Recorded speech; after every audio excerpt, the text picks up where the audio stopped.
Bueno amigos, nos encontramos en este sitio que por lo que veis ahí dice Room de Last Supper, la última cena, y evidentemente yo tengo mis propias teorías, pero este señor lo va a explicar mucho mejor, que es un erudito en este tema. No, pero a mí me interesa también que tú me cuentes tus teorías también. Me interesa mucho que tú me cuentes tus teorías. Talmúdicas. Talmúdicas, no. Del Sanedrín. Del Sanedrín. La primera aclaración, ¿de acuerdo? Jesús vivió hace 2000 años, quiere decir, en la época del Segundo Templo, y nada de lo que vamos a ver ahora es de esa época. ¿Ok? Es decir, podemos ver cómo esta construcción es posterior, es medieval. Vamos a subir a un segundo piso, que es donde se cree que tuvo lugar la última cena de Jesús, que es esa cena de Jueves Santo en la noche. Nos situamos en la Semana Santa, antes del viernes en el cual Él es crucificado. Él cena por última vez y por eso se ha llamado la última cena. Entonces, a pesar de que todo lo que vamos a ver ahora fue reconstruido posteriormente, sobre todo en la época medieval, desde los siglos XIII en adelante, la tradición sitúa en este lugar la celebración de la última cena de Jesús. Un lugar más o menos escondido de la Jerusalén de esa época, porque Jesús tenía que esconderse, porque los días previos a la última cena, Él había hecho una acción en el templo de Jerusalén que lo había enemistado directamente con las autoridades del templo de Jerusalén. Y de hecho está escrito en los evangelios sinópticos que cuando llega Jesús a Jerusalén, entra al templo de Jerusalén, como todo buen judío peregrino que viene a celebrar las fiestas judías a Jerusalén, y él mira a la izquierda y a la derecha y no le gusta lo que ve. A pesar de que identifica el templo como el recinto sagrado de Israel, y de hecho él sigue yendo al templo y sus discípulos siguen yendo al templo, enseguida critica la corrupción que hay en el templo. Y es cierto, de hecho la literatura rabínica también nos lo dice. En el templo había mucha corrupción, los sacerdotes eran corruptos y tenían sus negocios puestos ahí, y Jesús cuando llega critica todo eso. Claro, ¿con quién se enemista? Con las autoridades del templo. Y está escrito que a partir de ese momento los sacerdotes buscaban cómo deshacerse de él. Y por eso, los días siguientes él vuelve al templo, se sigue enfrentando a las autoridades del templo, y para cuando tiene que volver a Jerusalén a celebrar Pesaj, que es la Pascua judía, lo tiene que hacer en un lugar de forma clandestino. Discreto. Discreto. Y de hecho está escrito que él está en Betania, en donde vivía su amigo Lázaro, que cuando llega lo resucita. Lázaro, Miriam y Marta, que eran las hermanas, Sí. Y él está en Betania, y el último día él no viene a Jerusalén. Él manda a sus discípulos y les dice, id a Jerusalén y buscad un lugar discreto, medio clandestino, para que podamos celebrar la Pascua. Y él viene de noche, para que no lo vean. Y es ahí cuando unas horas después lo van a detener. Pero antes de que lo detengan, él sí celebra, a él le da tiempo de celebrar la última cena, que desde el punto de vista judío es una cena de Pesaj, que los judíos lo seguimos haciendo, en donde celebramos o conmemoramos que salimos de Egipto.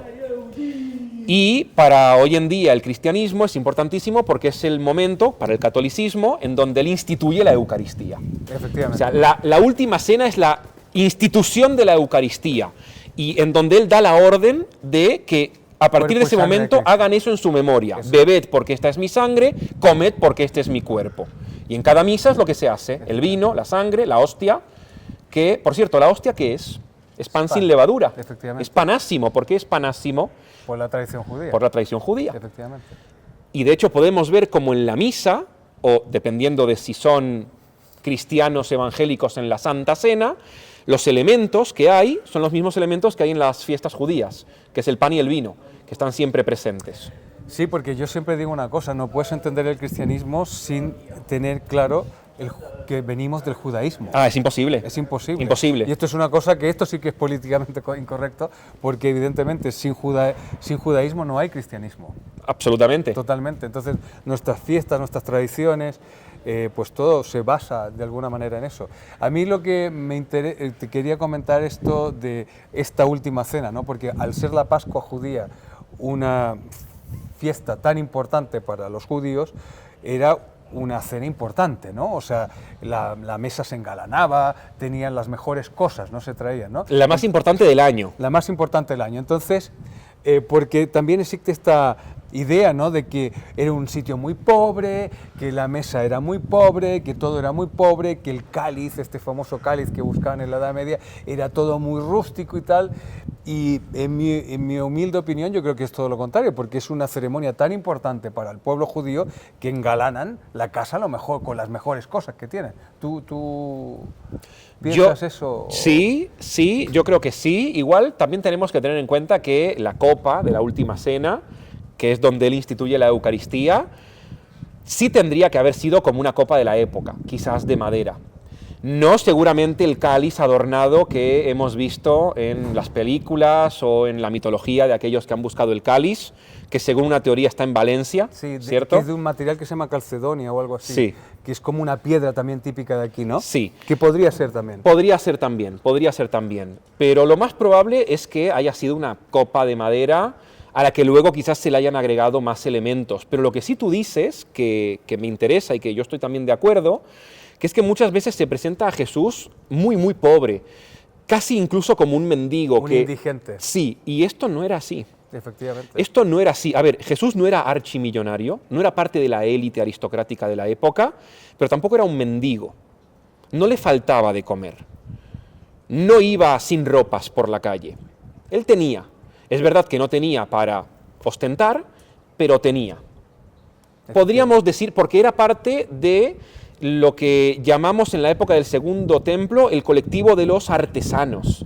Él era tectón, según leemos en el Nuevo Testamento, que se ha traducido como carpintero, puede ser, pero también puede ser albañil, constructor, alguien que hacía casas junto con su padre, y aquellos que estudiaban la Torá, como Jesús, que es un rabino, de hecho lo llaman rabí, que estudian la Torá, pero que también tienen un oficio manual, no eran pobres del todo. Es cierto que hablar de clase media en esa época quizás es un anacronismo, pero podríamos quizás hacerlo ese anacronismo, podemos caer en ese anacronismo, es una especie de clase media, como la conoceríamos hoy en día.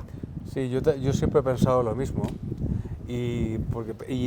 Sobre todo el tema de la última cena, cómo se ha recreado a lo largo de la historia, como este sitio así casi marginal, cualquier persona que sabe que es una fiesta tan importante para el pueblo judío, es muy difícil. Aunque sea una gente muy humilde, pues la engalanará de la mejor manera que puede, ¿no? Porque supongo que es parte, es muy importante, ¿no? La más importante del año, ¿no has dicho? Es la más importante del año, Entonces, sí, claro. hasta el día de hoy. Claro. Bueno, hay dos cenas más importantes, que son la de Rosh Hashanah, la de Año Nuevo, y la de Pesaj. Pero en esa época, la de Pesaj era más importante porque es una fiesta de peregrinación. Por eso Jesús está en Jerusalén. ¿Por qué no celebra Pesaj en Galilea? Porque él tiene que venir a Jerusalén porque hay un mandamiento que está en la Torá que obliga a todo judío que no vive en Jerusalén a venir a Jerusalén a celebrar la fiesta en Jerusalén. Claro, y Jerusalén estaba lleno de peregrinos. Repleto de peregrinos. Claro, o sea, era como todo turístico, ¿no? O sea, ese turismo religioso, Sí. ¿no?